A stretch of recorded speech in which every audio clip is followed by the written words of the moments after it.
اللهم صل.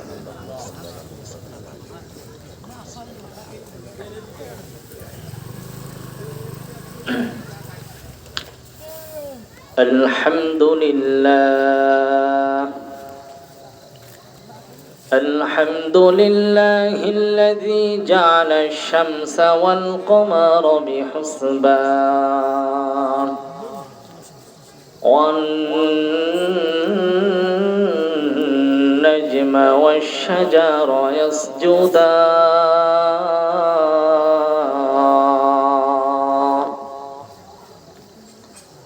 وفضل زمانا على زمان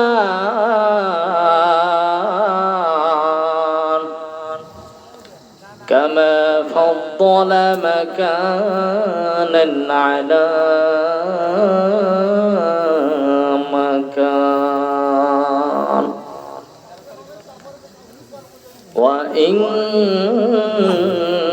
وإنسانا على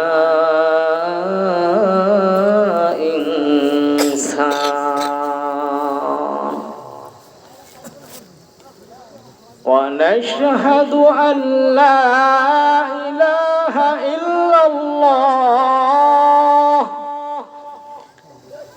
إلا الله وحده لا شريك له ونشهد أن سيدنا ومولانا محمد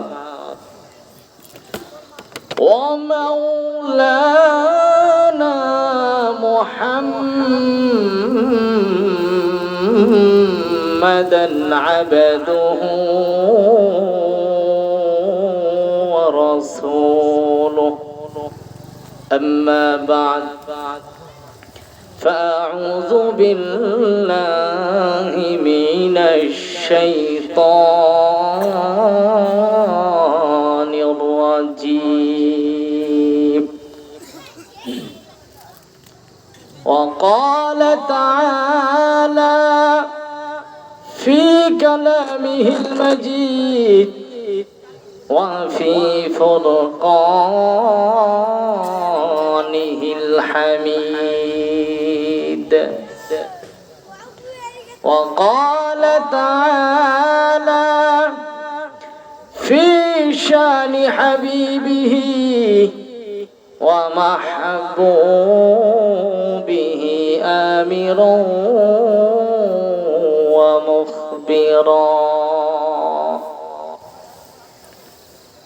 وقال تعالى إن الله لا يغفر أن يشرك به ويغفر ما دون ذلك لمن يشاء ومن يشرك بالله فقد ضل ضلالا بعيدا وقال رسول الله صلى الله عليه وسلم بلغوا عني ولو آية وقال رسول الله صلى الله عليه وسلم اللهم بارك لنا في رجب وشعبان وبلغنا رمضان ایک زمانہ صحابت با اولیاء بہتر آس صد سال طاعت بیریا بلن سبحان اللہ আরো জোরে বলেন সুবহানাল্লাহ। কারণ এই শেরের অর্থ হলো কিছু সময় হলেও উলামা ইকরামের কাছে বসা, তাদের কথা শোনা, ওয়াজ নসিহত শোনা। আর এটা হচ্ছে শত বছরের ভেজাল ইবাদতের চাইতে উত্তম। বলেন সুবহানাল্লাহ। আপনারা জান্নাতের বাগানে বসে আছেন, আল্লাহ তাআলার খাস রহমত এখানে নাজিল হচ্ছে। বলেন সুবহানাল্লাহ। আমাদের সামনে বরকতের মাস আসতেছে, রমজান মাস, অনেক গুরুত্বপূর্ণ একটি মাস। আমরা 11 মাস অনেক ব্যস্ততার সাথে থাকি। আমরা তো বাঙালি, তো আমরা চিন্তা ফিকির করি, অনেক ব্যস্ত থাকি, অনেক কাজকর্ম করি। কোন সময় আল্লাহ তাআলার ইবাদত বন্দেগী করতে চাইলেও অনেক সময় পারি না বা হয়ে ওঠে না। কিন্তু আমরা রমজান মাসটা চেষ্টা করি রোজা রাখার এবং সদা সর্বদা যেন আল্লাহ তাআলার ইবাদত বন্দেগী করার জন্য এতটুকু চেষ্টা আমরা সকলেই করি। বলেন ঠিক কি ঠিক না? চেষ্টা করি না? অবশ্যই করি। আমরা সুবহে সাদিক থেকে শুরু করে সন্ধ্যা পর্যন্ত না খেয়ে রোজা রাখি। কার জন্য? আল্লাহর জন্য। কার জন্য? আল্লাহর জন্য। শুধুমাত্র একমাত্র আল্লাহ তাআলার জন্যই। কিসের জন্য? জান্নাতের জন্য, জান্নাতের আশায়, যাতে আমরা জান্নাতে যেতে পারি, পরকালে যেন আমাদের শান্তি হয়। বলেন ঠিক কি ঠিক না? এবং ইবাদত বন্দেগী করি সারা রাত, সদা সর্বদা আল্লাহর জিকির আজকার তাসবিহ তাহলিল পাঠ করি। বলেন ঠিক ঠিক না? কিসের জন্য করি? আল্লাহ তাআলার সন্তুষ্টি অর্জন করার জন্য, তিনার নৈকট্য লাভ করার জন্য। এই জন্য আল্লাহ সুবহানাহু ওয়া তাআলা পবিত্র কালামুল্লাহর মধ্যে তিনার ইবাদত বন্দেগী করার জন্য তাগিদ দিয়েছেন, বলেছেন। এখন কথা হলো, আমরা ইবাদত বন্দেগী করব, সবকিছু করব ইনশাআল্লাহ, কিন্তু আমাদের একটা কথা জানার খুবই দরকার। সেটা হলো, আমরা যে এত ইবাদত বন্দেগী করি, এত কিছু করি, কিন্তু আমাদের জানা অজানা, না জেনে শুনে বুঝে আমরা এমন এমন কিছু কথা বলে ফেলাই যেই কথাগুলো শিরিক হয়ে যায়, কুফরি হয়ে যায়। পাকিস্তান, বাংলাদেশ, ভারত, এই কয়েকটা রাষ্ট্রে কিছু প্রথা আছে, আমরা যেটা জেনে না জেনে সচরাচর আমরা কথাবার্তা বলা বলি করি, কুফরি করে ফেলাই, শিরকি কাজ করে ফেলাই। এই জন্য আল্লাহ সুবহানাহু ওয়া তাআলা পবিত্র কালামুল্লাহর মধ্যে বলেন, ইন্নাল্লাহা লা ইয়াগফিরু আন ইউশরাকা বিহি ওয়া ইয়াগফিরু মা দুনা যালিকা লিমান ইয়াশা ওয়া মান ইউশরিক বিল্লাহ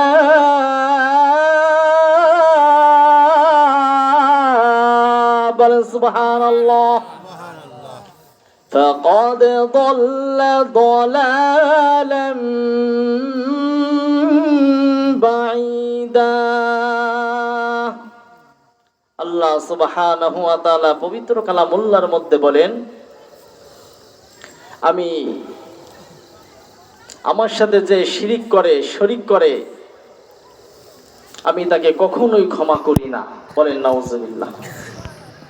এবং শিরিক বাদে ভালো করে লক্ষ্য করে শুনবেন, অনেক গুরুত্বপূর্ণ কয়েকটা পয়েন্টের কথা বলবো আমি, যেগুলো আমাদের মাঝে হয় এই সব বিষয় নিয়ে ইনশাআল্লাহ।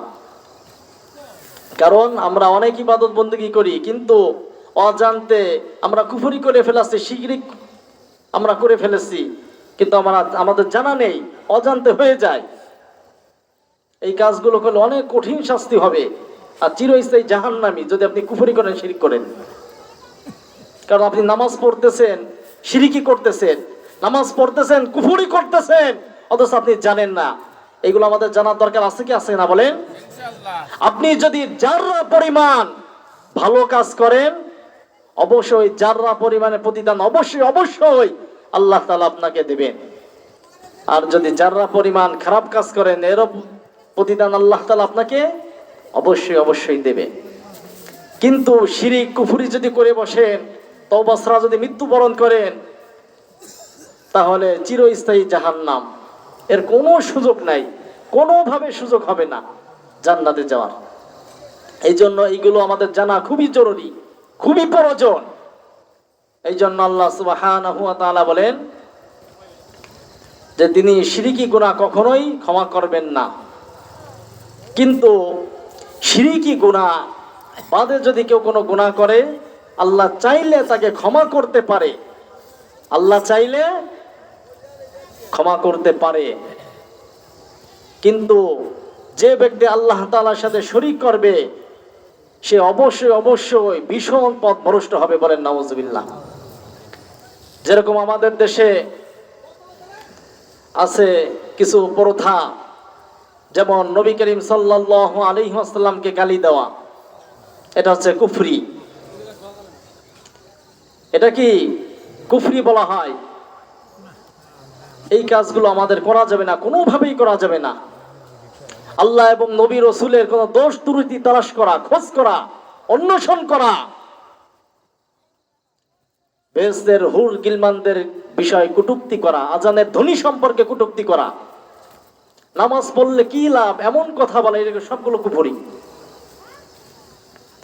আল্লাহ যদি আমাকে এমন কথা বলে, তাহলেও আমি এই কাজ করব না, এটাও কুফরি, কিতাবের মধ্যে আসছে।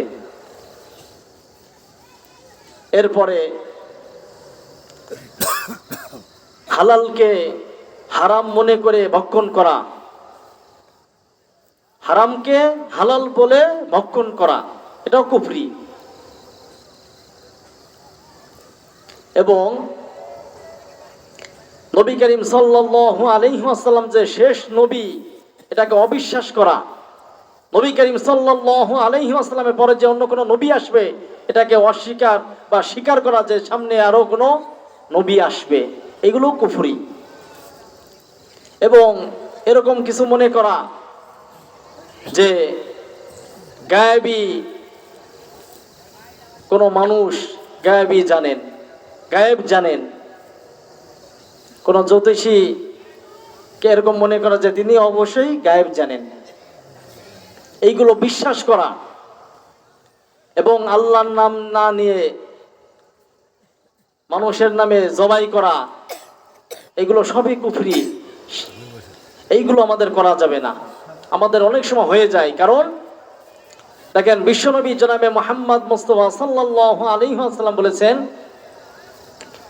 যে এমন একটা জামানা আসবে, এমন একটা সময় আসবে, এমন একটা যুগ আসবে, এমন একটা কাল আসবে, যে সময় মানুষ সকালে ঈমান আনবে, বিকালে ঈমান হারা হয়ে যাবে। বিকালে ঈমান আনবে, সকালে ঘুম থেকে উঠে ঈমান হারা অবস্থায় উঠবে। সেই সময়টা এখন চলতেছে। সম্মানিত মুহতারাম হাজিরিন, ঈমান আনা যত সহজ, ঈমান টিকে রাখা অনেক অনেক কঠিন। কারণ হাদিসের মধ্যে এসেছে শেষ জামানা, শেষ জামানায় আগুনের দলা হাতে রাখা যেরকম সম্ভব না, এর চাইতেও কঠিন কঠিন হয়ে যাবে, কঠিন হয়ে যাবে ঈমান টিকিয়ে রাখা। এই জন্য আমাদের ঈমানকে টিকিয়ে রাখতে হবে। কারণ আল্লাহ সুবহানাহু ওয়া তাআলা দুইটা জিনিসের মাধ্যমে জান্নাত দিবেন, একটা হচ্ছে ঈমান আর একটা হচ্ছে আমল। আমাদের এই জন্য ঈমানকে মজবুত করতে হবে। ঈমান যদি আমাদের মজবুত হয়, তাহলে আপনি নেক আমল যাই করবেন, অবশ্যই অবশ্যই ওই নেক আমলের কারণে আল্লাহ তাআলা অবশ্যই আপনাকে জান্নাত দিয়ে দিবেন। বলেন সুবহানাল্লাহ। ও মুসলমান, আল্লাহর গোলাম, আল্লাহ সুবহানাহু ওয়া তাআলা পবিত্র কালামুল্লাহর মধ্যে বলেন, وَمَا خَلَقْتُ الْجِنَّ وَالْإِنسَ إِلَّا لِيَعْبُدُونَ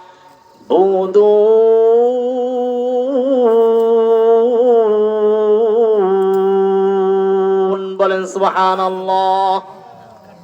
আল্লাহ তাআলা আমাদেরকে সৃষ্টি করেছেন তিনার ইবাদত বন্দেগী করার জন্য।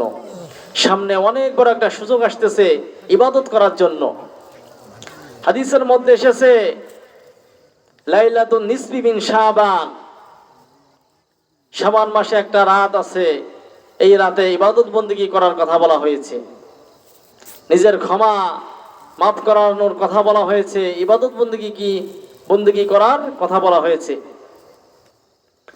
ও মুসলমান, ভালো করে শুনে রাখো, এটা এমন একটা মাস যেই মাসে আমার নবী, আপনার নবী, বিশ্ব নবী জনাবে মুহাম্মদ মুস্তাফা সাল্লাল্লাহু আলাইহি ওয়াসাল্লাম এই মাসে বেশি থেকে বেশি রোজা রাখতেন, নফল রোজা রাখতেন। বলেন সুবহানাল্লাহ। হযরত আয়েশা সিদ্দিকা রাদিয়াল্লাহু তাআলা আনহা বিশ্ব নবী জনাবে মুহাম্মদ মুস্তাফা সাল্লাল্লাহু আলাইহি ওয়াসাল্লামকে বললেন, হে নবী, আপনি এই মাসে এত রোজা রাখেন কি জন্য? বিশ্ব নবী জনাবে মুহাম্মদ মুস্তাফা সাল্লাল্লাহু আলাইহি ওয়াসাল্লাম বললেন, এই মাসে আল্লাহ সুবহানাহু ওয়া তাআলা মালাকুল মউতের কাছে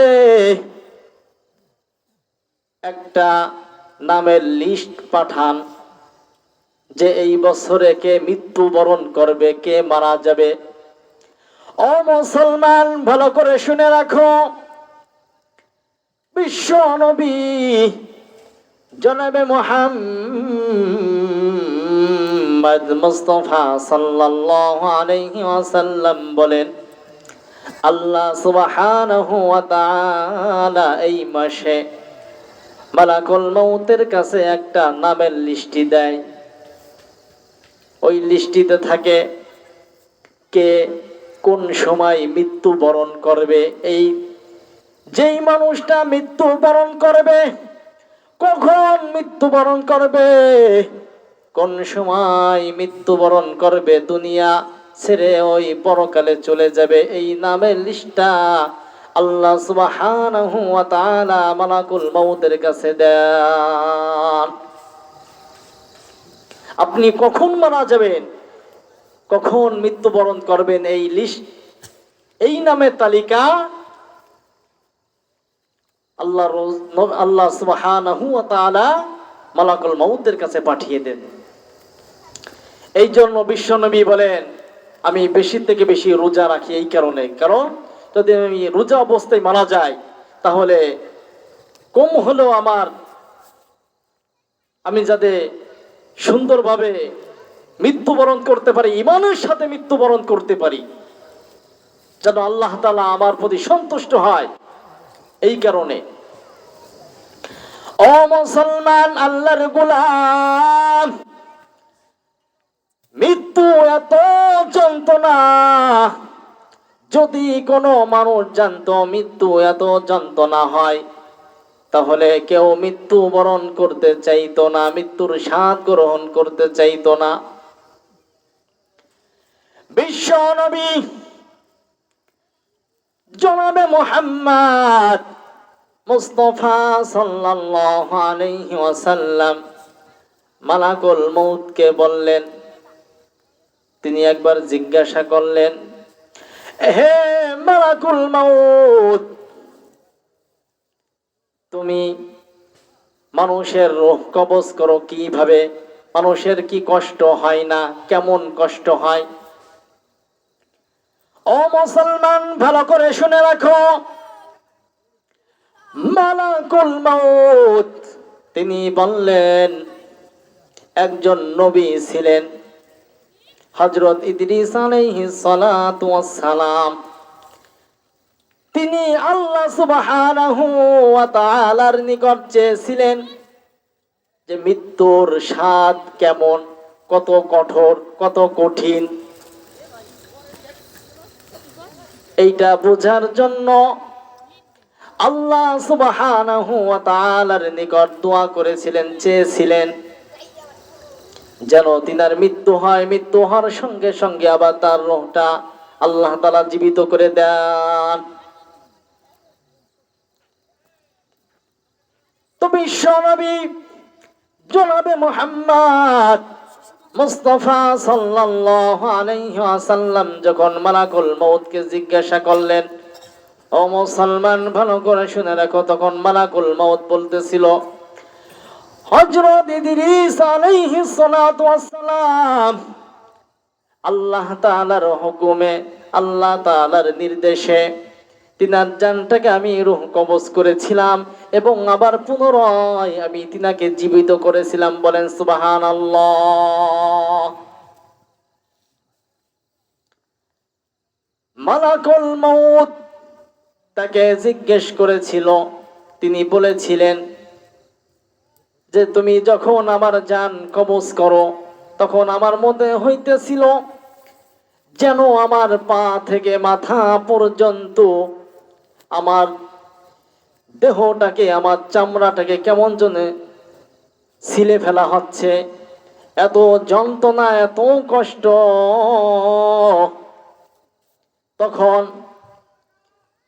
মালাকুল মউত বলতেছিল, আপনার জানটাকে এমন ভাবে কবজ করেছি, এত সহজে কবজ করেছি, এরকম আজ পর্যন্ত কারো জান এত সহজে কবজ করি নাই।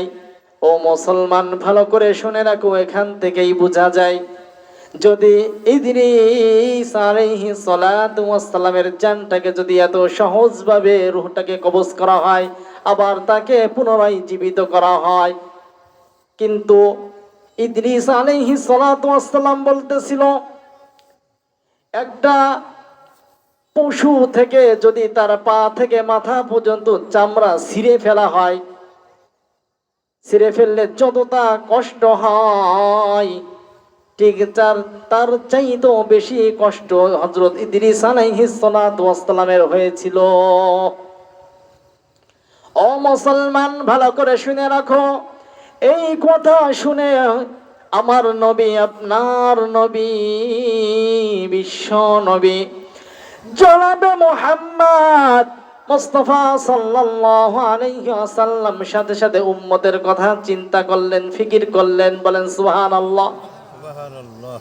সাথে সাথে উম্মতের ফিকির। যেই নবী এত কষ্ট করেছেন দ্বীনের জন্য, ইসলামের জন্য, এত প্রচার প্রসার করেছেন, নামাজের জন্য এত কষ্ট করেছেন, যেই নবী উহুদের পাহাড়ে, উহুদের ময়দানে তিনার দাঁত ভেঙেছেন, তায়েফের ময়দানে এত মার খেয়েছেন যে তিনার পা মুবারক রক্তে রঞ্জিত ছিল, কিন্তু তারপরও তার উম্মতের জন্য কখনোই বদদোয়া করেন নাই, কখনোই শব্দটি উচ্চারণ করে নাই। কারণ আল্লাহ তাআলা কাছে আরো দোয়া করেছেন। সেই নবী করিম সাল্লাল্লাহু আলাইহি ওয়াসাল্লাম যখন ইদ্রিস আলাইহিস সালাতু ওয়াস সালামের মৃত্যু কথা স্মরণ করলেন, তখনই সাথে সাথে উম্মতের কথা চিন্তা করলেন, ফিকির করলেন। সেই নবীকে আমরা ভালোবাসি তো, ভালোবাসি তো সকলে। সেই নবীকে ভালোবাসতে হবে। তো তিনাকে যদি আমরা ভালোই বাসি, তাহলে তিনার শানে একটা গজল হয়ে যাক। বলেন কি ঠিক কি ঠিক না? হবে তো ইনশাআল্লাহ একটা গজল। হে রাসূল তুমি নাও মোর দুরুদ ও সালাম, হে রাসূল তুমি নাও মোর দুরুদ ও সালাম।